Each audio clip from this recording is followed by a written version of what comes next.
Let's talk about how to use sleepovers to supersize and grow your business. I was looking for an idiom today that had something to do with sleepovers, staying overnight, since I just had a sleepover with my granddaughter and my amazing niece and my cousin-in-law, my niece-in-law, my niece, and her daughter.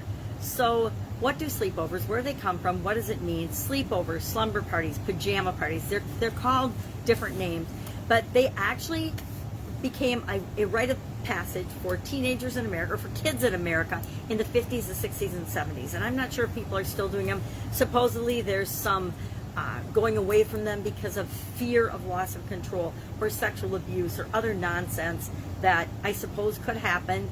But in my experience with sleepovers and my thoughts about sleepovers, can't imagine it happening. If you do the right thing and if you do your homework and you make sure you're putting the kids in a safe environment, sleepovers can be an amazing activity for kids for at least 7 different reasons, and I'll share those in a minute. But how does this tie to and how does this relate to our business? The skills and the reasons that sleepovers are good for our children and our grandchildren are the same as why it's good for us to delegate and teach people in our businesses, have processes and systems in our business so that other people can do things when we're not present. So other people can help us build and grow and supersize our business without letting go of some of the control, without practicing delegating, without doing the things that we need to do to have a successful sleepover in our business by delegating different tasks and functions in our business can't grow.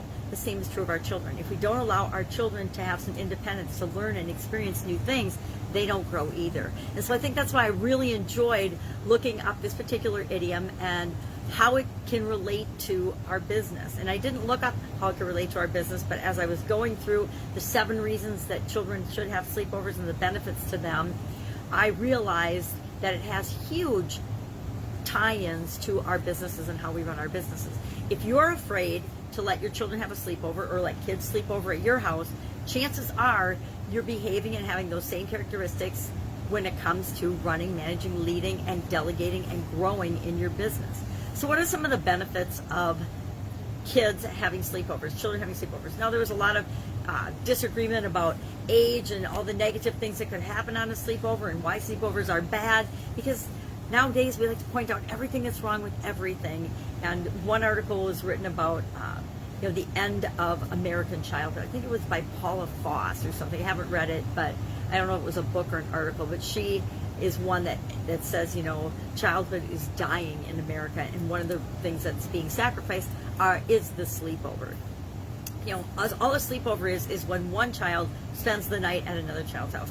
I had a sleepover last night with my granddaughter and my niece. I have sleepovers all the time with my grandkids, and I think that's a great way to start. Start by delegating small things. Start by having a sleepover with a trusted relative. Grandparents are perfect for that. If you're afraid for your kids or whatever, or if you're afraid to delegate, start with something small. So what are some of the reasons sleepovers are good for kids? Number 1, children get to try new experiences. Why is delegating good for your business? Your employees, the people that work with you, your teammates, get to try new experiences in a low-stress, low-key, short-term scenario. They get to try it out, and they get to learn in the process. It gives them an opportunity to adjust to and deal with different situations.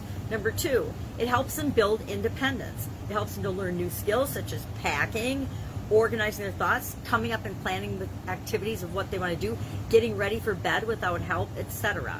The same is true with delegating any process or system or responsibility in our business. It allows our folks to build independence so that if something should happen to us, heaven forbid, the business will go on even though we can't be there. Say we break our leg or get in a car accident or have a sudden cardiac arrest and die. We want to make sure that our business and the things that we're creating continue to move forward whether we're there or not. Number 3, children get to make and strengthen relationships. By allowing our people, our direct reports, to take on more responsibility, it allows them to get to know themselves better, to strengthen and improve on their skills, to build relationships with the people they need to interact with in order to get what it is that they need to get done. Fourth, it aids in social advocacy and communication skills. When kids have to stay overnight at someone else's house, they need to be able to communicate with the friend's parents, or other kids coming to your house get to practice communicating with you. So, for example, my granddaughter is extremely shy, but once she warms up to you and gets to know you, she's awesome and she's all in her enthusiastic self. But until she gets to know people, she is very shy and reserved. So sleepovers are awesome for her because it allows her to interact with, and she's a little young. She hasn't gone on any sleepovers that aren't family, like her aunt and her aunts and grandma and grandparents she stay overnight with. But as she gets older, it'll allow her to break out of that shell, improve her communication skills, be more comfortable with adults that aren't her parents or her grandparents or her aunts or uncles, and improve her social advocacy, her ability to ask for what she wants. Hey, I'd love a drink of water. Oh, I have to go to the bathroom. Oh my gosh, I got to figure out where the bathroom is. I have to find it myself. The same is true of our direct reports, our team members, etc. By delegating, giving them responsibility, they learn social advocacy, how to ask for and get things done and get what they want, get the resources that they need, coordinate those resources, practice new skills, communicate with all the people that they need to communicate with, etc. Number 5, they get to learn how to behave in someone else's home. Each home, each household has different rules, regulations, expectations. The thing I like to do whenever somebody sleeps over, number one, I like to have activities and things planned, but with my granddaughter, in addition to that, I like to share my expectations right up front and make sure that she knows what to expect. Do the same thing with your direct reports. Hey, I'm delegating this action and this activity to you. It is your responsibility. Here's my expectations. Here's the outcome I want. Go ahead and get it, but and learn in the process. If you need help or have questions, ask me. Number 6, it gives you a break.